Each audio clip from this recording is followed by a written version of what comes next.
also on because we do not really want to get pulled over by cops. Better safe than sorry. And have to say, this looks kind of cute, huh? Here I am, many thanks to my dad. So at this point, you know that China got this zero COVID policy. So if you want to travel, such as entering those train stations, you have to scan those codes to make sure that you are not affected. Yeah, I'm not gonna say too much about this. Okay, so I just went through security. Everything was fine. Everything was cool. Now I'm inside the train station. Well, it is a rather small one compared to those big ones in big cities such as Nanjing Station, Suzhou Station. Yeah, so not too many highlights here. It is now way easier to travel than a month ago when the new round of COVID started to break out in the area I was living in. All local governments, under the authority of the central governments, were tightening their restrictions for travelers. I still remember when I went back to my hometown from Suzhou a month ago, it took me over 30 minutes to get out of the train station because there were just so many red tapes I had to follow, and the security guys at the gate of the train station would just not let me leave until they make sure I followed all the protocols they required. This is why I feel so sorry for people living in Shanghai who had to suffer this 2-month lockdown. I can completely relate to them. I just feel so grateful that I did not have to go through this kind of ordeal. Actually, I do have some hands-on experience in lockdown because this February, there was an outbreak in Suzhou, the city I was living in then. It was just a few weeks prior to the one in Shanghai, and I got locked in home for about 2 weeks. I thought I was living in hell, but now I think if you compare that to Shanghai, what happened to me was pretty much nothing. Okay, so I think it's about time for me to board. People are lining up. Here comes the train.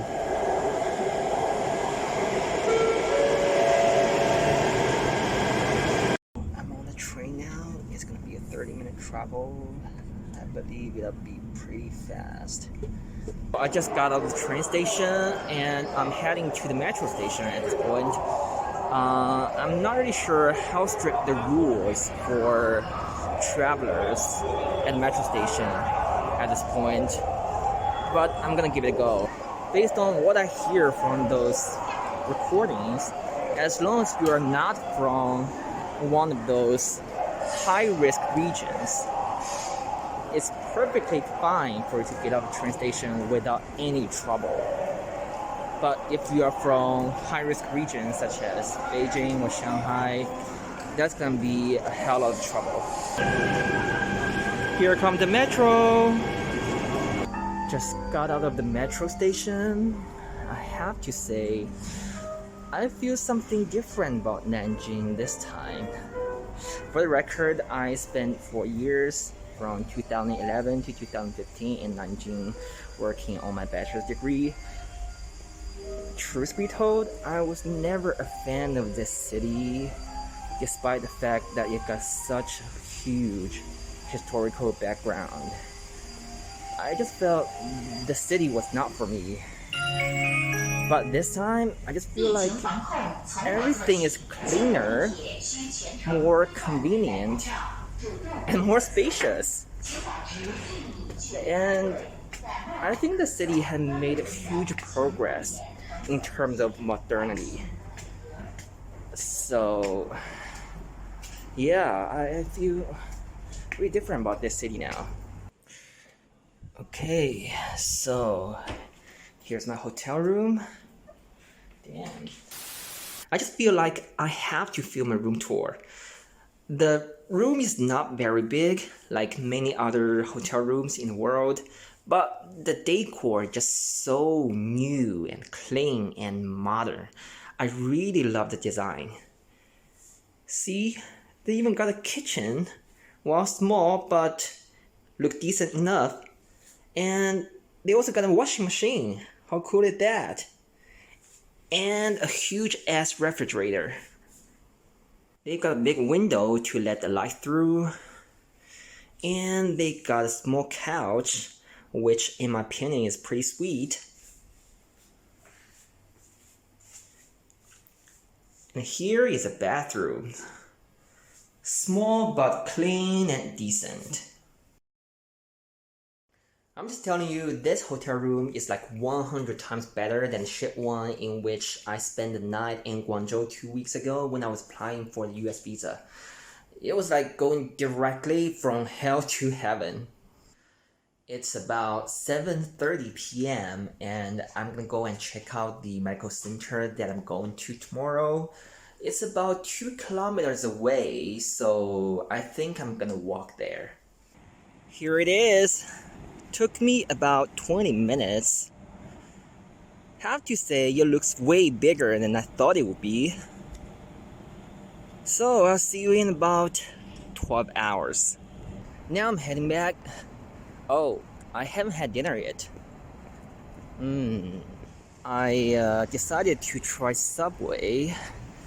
Even though I'm not a fan of it, at the moment I just want to grab some food and take it back to the hotel room. Because I'm kind of exhausted.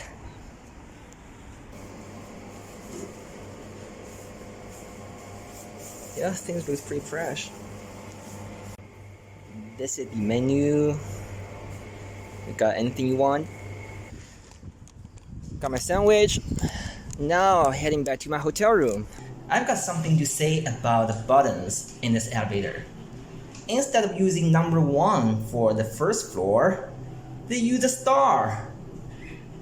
How the hell would I know that star stands for the first floor? It's cute, but not in a very good way. Let's unwrap it. Damn, it's difficult with just one hand. Okay, so I used some magic and here we are. I don't even remember what I ordered, but anyway, I'm gonna start to munch. It's 7:30 a.m. and the appointment I made is between 8 a.m. and 9 a.m. I did not sleep very well because whenever I have something to do the next morning, there's just this stress inside of me. So I'm gonna head for the medical center. Looks like it's not peak hour yet. I'm not sure how much I'm gonna be able to record when I am inside of the medical center because I'm socially awkward. When I was recording the last clip, I went to the wrong block. Damn. That is why I do not think I'm very good at multitasking. I'm easily distracted, so it's better for me just to focus on one task at a time. So you can see the people queuing here. I did not really see this coming. I'm a bit worried if I can make it in time. Here's a glimpse of the medical center.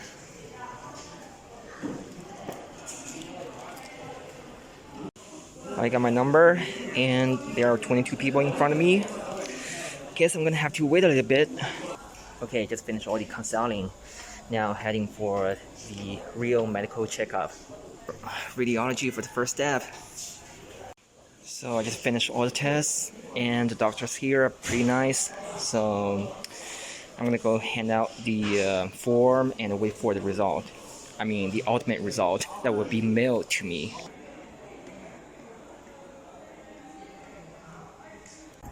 I just got out of the medical center and I think I had a good experience in general.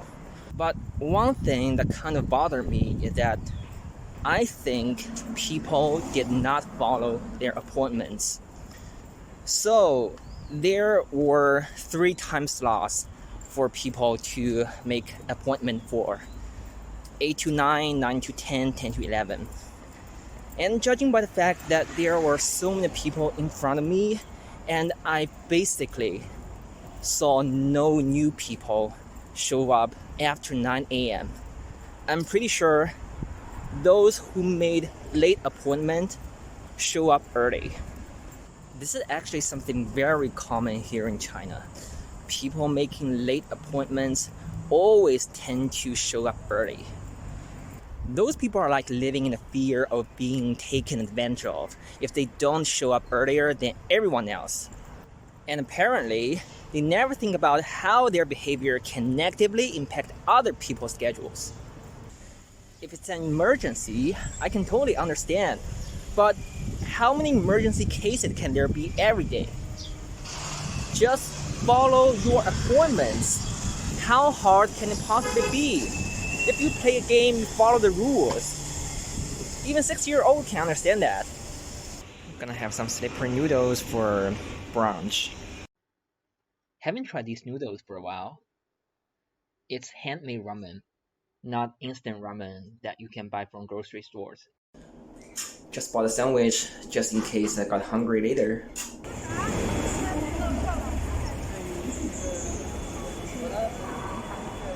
This is the Nanjing South train station. Looks like a fancy ass airport, huh? I was totally petrified when I first came here.